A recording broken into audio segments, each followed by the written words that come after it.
Queridas hermanas y hermanos, estamos en el quinto domingo de Cuaresma, inmediatamente anterior al Domingo de Ramos.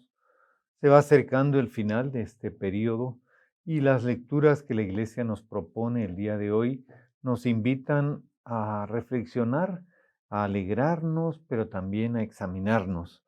En la primera lectura, que está tomada del profeta Isaías, aparece una frase que también aquí en nuestra arquidiócesis fue importante en el proceso de la asamblea pastoral todavía en los finales del episcopado de Monseñor Vian. Ya está brotando algo nuevo, no lo notan. Voy a realizar y abrir caminos en el desierto. Esa idea de lo nuevo, de algo que brota, de que hay que fijarse en cosas que de repente estamos tan acostumbrados a ver todo como si hubiera sido siempre así, que no nos damos cuenta de lo nuevo, a pesar de que hoy todos discutimos y hablamos de que los cambios culturales son muy acelerados, pero el mensaje desde la palabra de Dios en el profeta, dirigiéndose en primer lugar al pueblo de Israel y a lo largo de los siglos también llegando hasta nosotros, es un mensaje para decir: fíjense en las cosas nuevas que Dios propone y a las que nos invita.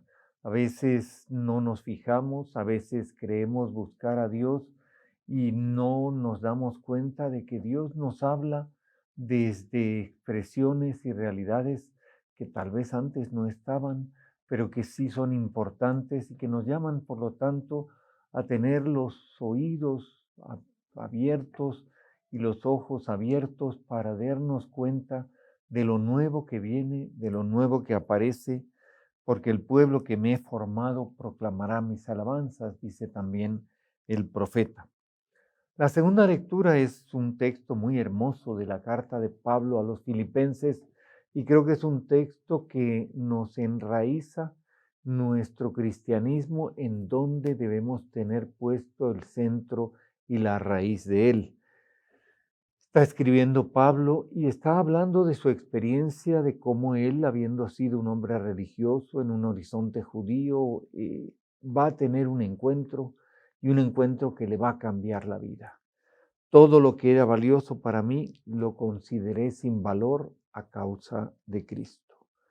Es ese encuentro con el Señor el que cambia la vida de Pablo y es la invitación al encuentro con el Señor el que da sustento a nuestra fe y da sentido a nuestra vida.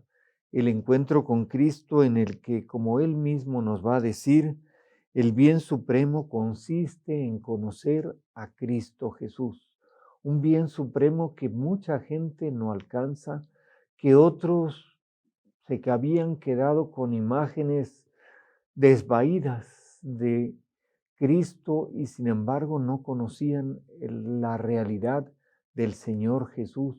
Y es en ese encuentro que va a tener Pablo con Jesús el que va a cambiarle la vida y el que le va a dar la fuerza y el dinamismo apostólico que va a tener el apóstol durante toda su vida.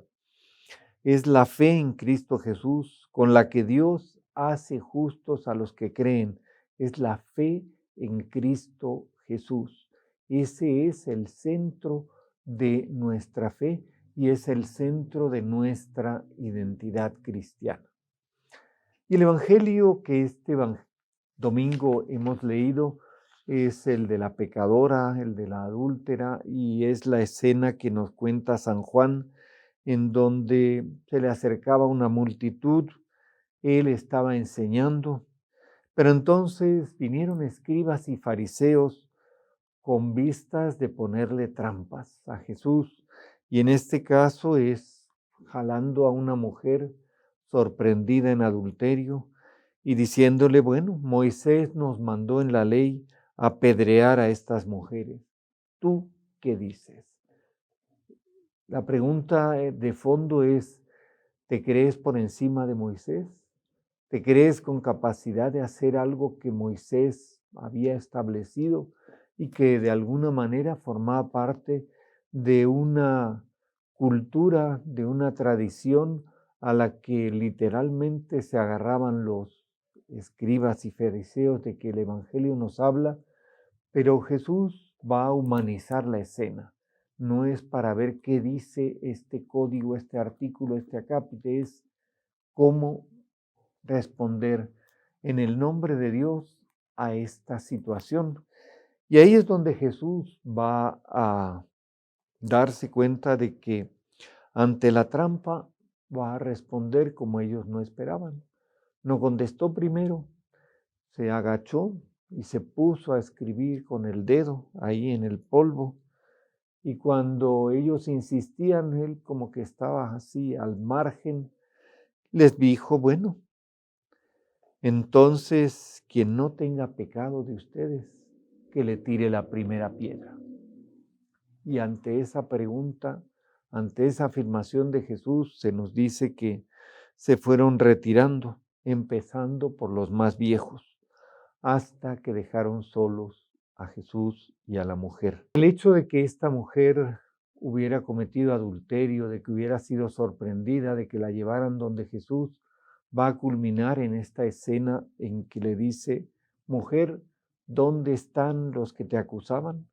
Y lo que va a encontrarse como respuesta es ninguno, nadie, Señor, se han ido, no han tenido la valentía porque se han descubierto que ellos son también pecadores y que por lo tanto no tienen autoridad para hablar en nombre de Moisés o para hablar en nombre de la ley. Y ahí finalmente Jesús le va a decir, yo tampoco te condeno, vete y no vuelvas a pecar. Es una expresión de misericordia, pero es también una expresión de cambia tu vida. No vuelvas a hacer aquello que has hecho.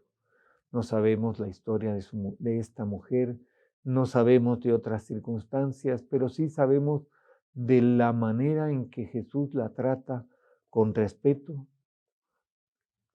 respetando su dignidad en medio de su desgracia y enviándola libre a que rehaga su vida y a que la rehaga no volviendo a cometer aquello por lo que había sido acusada.